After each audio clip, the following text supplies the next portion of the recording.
Goeiemôre, baie welkom by Woord en Lig Gemeente in Booysens. Ons het vandag gepraat oor geloof in aksie. Nou, ons het saam gelees in Lukas 5 vanaf vers 16 tot 24. Nou, waaroor het dit gegaan? Dit het gegaan oor manne wat 'n persoon gebring het wat verlam was, terwyl Jesus besig was om te preek of te bedien in daai area. En daar was te veel mense. Hulle kon nie by Jesus uitkom nie weens die skare en die mense.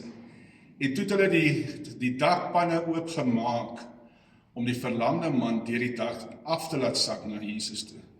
En terwyl hy dit gedoen het, het Jesus gesien wat gebeur en toe het hy ook vir daai persoon gesê, jou sondes is jou vergewe. Toe die fariseërs en die skrifgeleerdes gesê, maar hy is nie God nie, wie is hy om mense se sondes te vergewe? En dis waar Jesus vir hulle gesê het, wat is die maklikste om te sê, jou sondes is vergewe, of om te sê, neem jou bed op en gaan huis toe. En nadat hy klaar vir hom gesê het, jou sondes is vergewe, toe sê hy vir hom, neem jou bed op en gaan huis toe.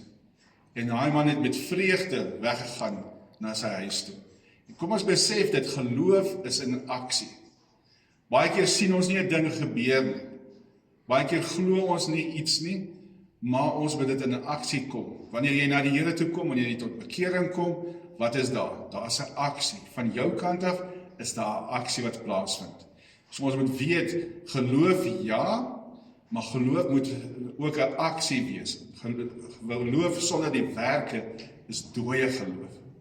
En daai werke is wanneer jy na die Here toe kom, wanneer jy vir hom vra, wanneer jy kom en na sy woord toe, na hom toe kom en sê, Vader, help my met dit, genees my, kom toe in my lewe, kom verander my lewe.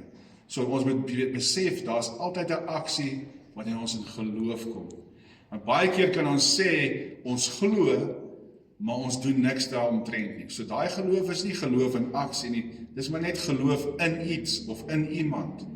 Maar wanneer ons begin iets doen, dis wanneer ons geloof in aksie is. Baie dankie vir die tyd wat ons kan saam wees. As jy daarvan hou, gaan na ons webtuiste op YouTube ook, Woord en Lig. Gaan like en subscribe op daai gedeelte. En as jy ook die dienste wil bywoon, ons is in Booysens in Pretoria, in Loederstraat 724 in Booysens. Baie dankie.